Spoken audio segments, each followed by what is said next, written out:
তো হে স্টুডেন্ট, কেমন আছো তোমরা? আজকে আমরা পড়বো ক্লাস 7-এর ভূগোল বইয়ের চ্যাপ্টার, যেটা খুবই ইম্পর্ট্যান্ট। তার নাম হচ্ছে জলদূষণ। তো এসো শুরু করা যাক। স্কুলে যাওয়ার পথে জুনি, রেহান আর শাহানা রাস্তার ধরে হাঁটছিল। রাস্তায় একধারে খালের জলটা কালো হয়ে আছে, আবর্জনার ভর্তি, আর তা থেকে দুর্গন্ধ বেরোচ্ছে। জুনি বলল, দেখছিস, খালের জলটা পচে গেছে। বিদ্যুতের পুকুরে একসময় পরিষ্কার জল টলটল করত। পাড়ার ছেলে মেয়ে বুড়ো সকলেই ওই পুকুরে স্নান করত, কাপড় কাচত। কিন্তু এখন তা আবর্জনা, শ্যাওলা, কচুরিপানার ভরে গেছে। মাছ মরে ভেসে উঠছে। ঠিক আছে, মানে এরকম হাল আর কি, তোমরা ছবিতে দেখতে পাচ্ছ।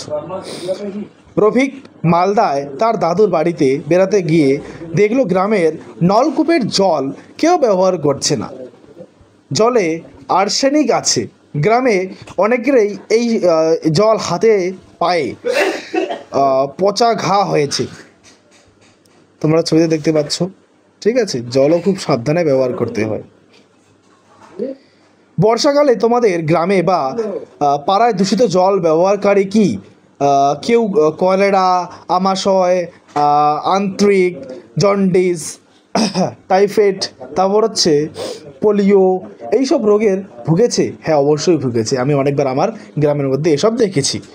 আর নোংরা জল যখন জমে থাকে, তোমরা একটা জিনিস খেয়াল করবে, সেই নোংরা জল দিয়েই নাকি মশা তৈরি হয়, বলতে মশার ডিম পাড়ে। ঠিক আছে, তাই কোনো জায়গায় যদি নোংরা জল জমে থাকে, কোনো টায়ারের ভিতরে নোংরা জল জমে থাকে, কোনো ফুলের টবের মধ্যে নোংরা জল জমে থাকে, তাহলে সেই জলটাকে ফেলে দেওয়া উচিত। ঠিক আছে।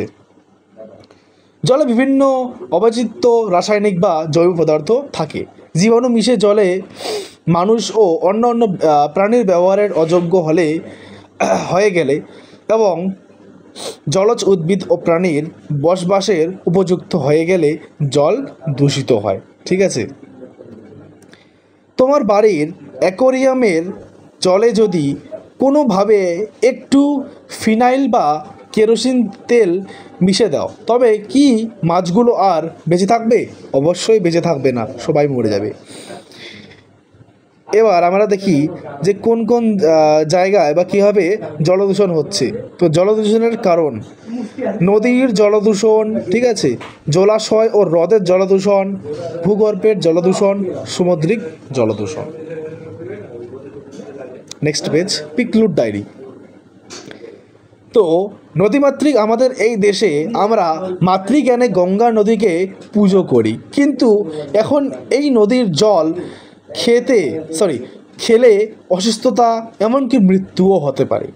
ঠিক আছে, যে আমরা জানি সবাই যে আমাদের ভারতীয় লোকগুলি গঙ্গা জলকে পবিত্র মনে করে, বা গঙ্গা জলকে দেবীর জল বলে, কেউ কেউ বলে। ঠিক আছে, তো এই জলটি আগে মানে এত পরিষ্কার ছিল যে এই জলটি সবাই ব্যবহার করত, আর এই জলটি কি ব্যবহারযোগ্য ছিল।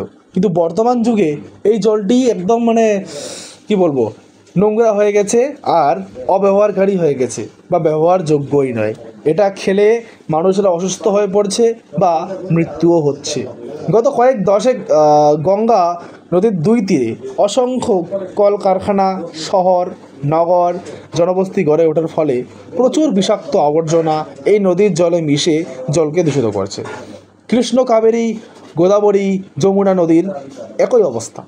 পৃথিবীর বিখ্যাত নদীগুলো যেমন হুয়াংশি, টেমন্স, মিসিসিপি সবই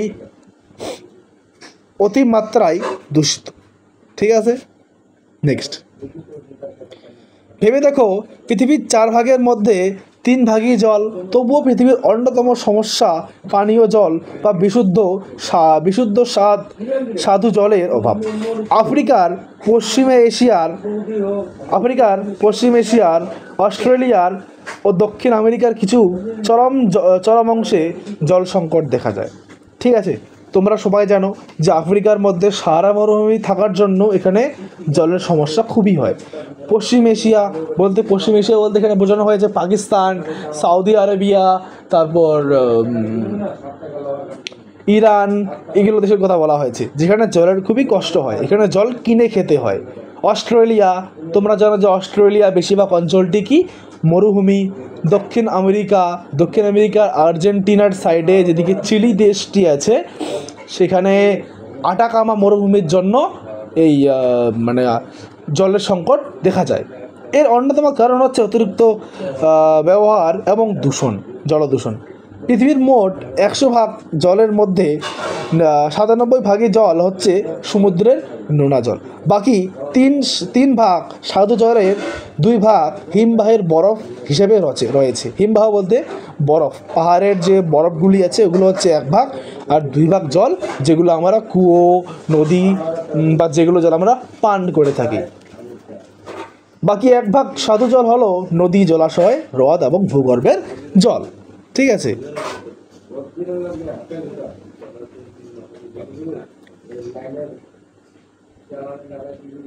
জল সংকটপূর্ণ রাজ্য।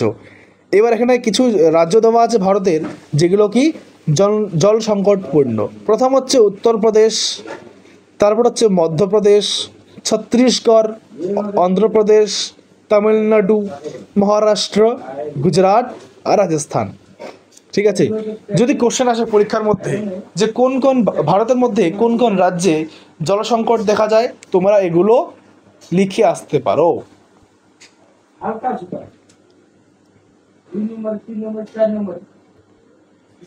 নেক্সট, পৃথিবীর মোট জল 2 লিটার ধরে তার থেকে 12 চামচ জল তুলে নিয়ে এইটুকু হবে পৃথিবীর মোট স্বাদু জল।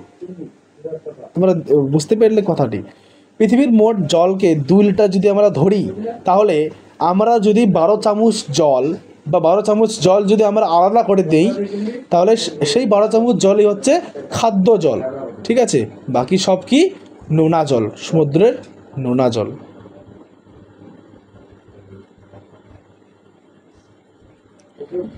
বর্তমানে জনসংখ্যার যেভাবে বৃদ্ধি পাচ্ছে তার সঙ্গে পাল্লা দিয়ে বেড়েছে শহরগুলির বিস্তারিত শিল্প, কারখানা, যানবাহন। এর ফলে প্রচুর পরিমাণে দূষিত বিষাক্ত রাসায়নিক পদার্থ, বিভিন্ন রকমের জীবাণু, সংক্রমণ, নোংরা, জঞ্জাল, মল মূত্র, তারপর হচ্ছে বার্জ্য পদার্থ জলের সঙ্গে মিশে জলকে কি করছে? দূষিত করছে। প্রথম হচ্ছে কারণ হচ্ছে শিল্প কারখানা থেকে জল দূষিত।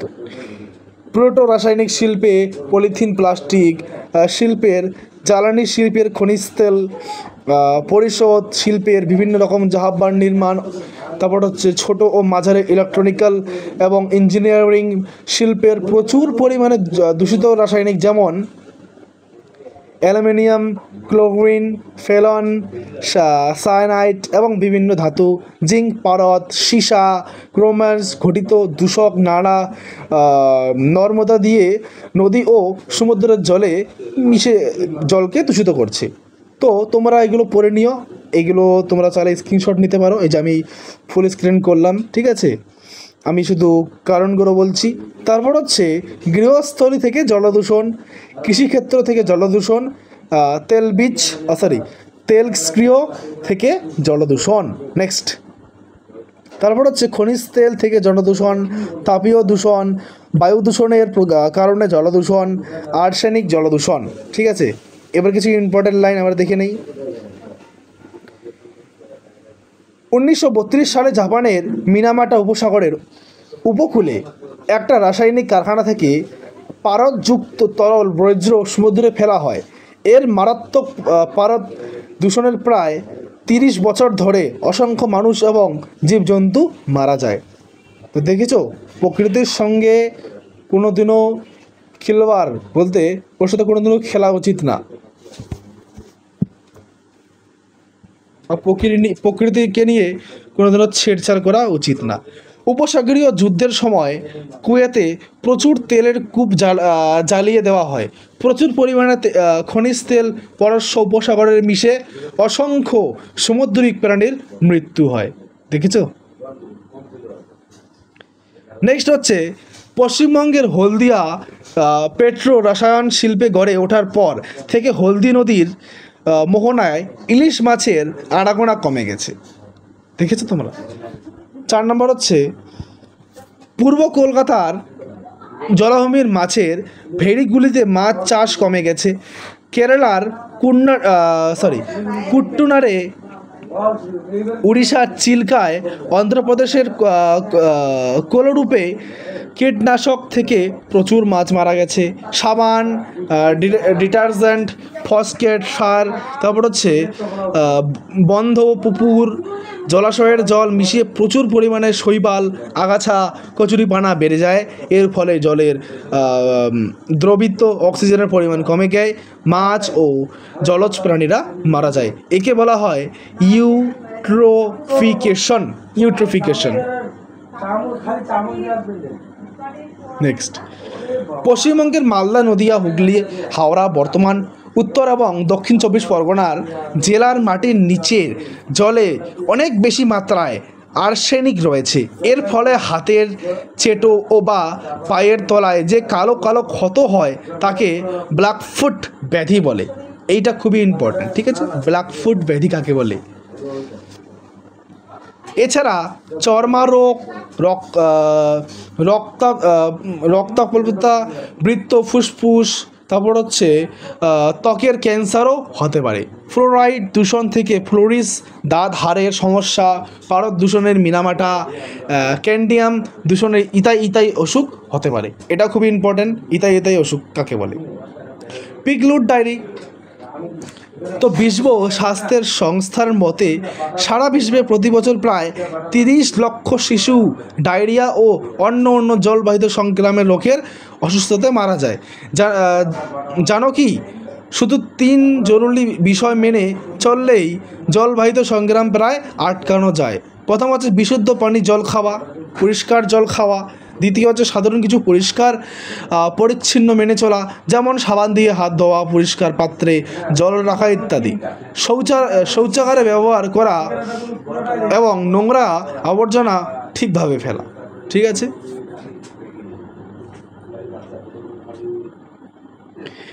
এবার হচ্ছে অনেক তো জানা গেল। খুদে গোয়েন্দার, তারপর হচ্ছে খুদে গোয়েন্দারা একেবারে তন্দমে নেমে পড়েছে। পানীয় জল কোথা থেকে পাও? পানীয় জল কোথাও ঘোলাটে ভাব, কোথাও নোংরা দুর্গন্ধ পেয়েছো? পানীয় জল কি কোথাও উপায়ে বিশুদ্ধ করে তবে ব্যবহার করেছো? একটা কথা, তোমার যদি মনে হয় তুমি যেই জলটি খাচ্ছ সেটি মানে নোংরা বা সেটি খাওয়া আমার উচিত নয়, বা সেই সময় তোমার কাছে যদি অন্য জল না থাকে, তাহলে তুমি কি করবে? জলটাকে ফুটিয়ে নিয়ে তারপর খাবে, তাহলে কিচ্ছু হবে না তোমার। কারণ ফুটিয়ে নিলে জলে যতগুলো জীবাণু আছে সব মারা যাবে। নেক্সট, নিচেরটা পড়ি, জলেই জীবন। রুদুকের এলাকায় দুদিন ধরে জল আসছে না। রান্নার জল, স্নানের জল, খাবার জল প্রায় শেষ, অথচ পাশের পুকুরটা ডোবাটা জলে ভর্তি, কিন্তু জলটা পচা, ব্যবহার করা যাচ্ছে না। এবছর বন্যায় হাসানদের গ্রামে জলে থেউ করছে। এদিকে তাকানো যায় শুধু জল আর জল, অথচ হাসানদের খাবার মতো একটুকুও জল নেই। তোমার বুঝেছ? জলই আমাদের কি জীবন। খুদে গোয়েন্দার কাজে লেগে পড়ো। ঠিক আছে? তো প্রথমে তথ্য সংগ্রহ করতে হবে। ঠিক আছে? তারপর বিশ্লেষণ, তারপর সমস্যা ধরা পড়বে। সমস্যা থাকলে সমাধানও হবে। ঠিক আছে? সব সমাধানের কি আছে? সব সমস্যার কি আছে? সমাধান আছে। তোমরা যারা গ্রাম অঞ্চলে বা মফস্বল থাকো, আশপাশের পুকুর বা জলাশয় থেকে শুধু করতে পারো। জল কীভাবে ব্যবহার হচ্ছে, জলের অবস্থা কি রকম, জল দূষিত হচ্ছে কি না, জল নষ্ট হয়েছে কি না, সব খুঁজে দেখতে হবে। যা কিছু দেখলে সেই বিষয়ে একটা রিপোর্ট তৈরি করে স্কুলে জমা দাও। তো স্টুডেন্ট, আজকে তোমাদের ক্লাস এখানেই শেষ হলো। তো আজকে আমরা পড়লাম ক্লাস 7-এর ভূগোল বইয়ের জলদূষণ, যেটা খুব ইম্পর্টেন্ট। তো আজকের জন্য এতটুকুই। এরকম ইন্টারেস্টিং ভিডিও পাওয়ার জন্য আমার চ্যানেলটি সাবস্ক্রাইব করো। দেখা হচ্ছে আর একটি ইন্টারেস্টিং ভিডিও নিয়ে। সবাইকে শুভরাত্রি, ভালো থেকো।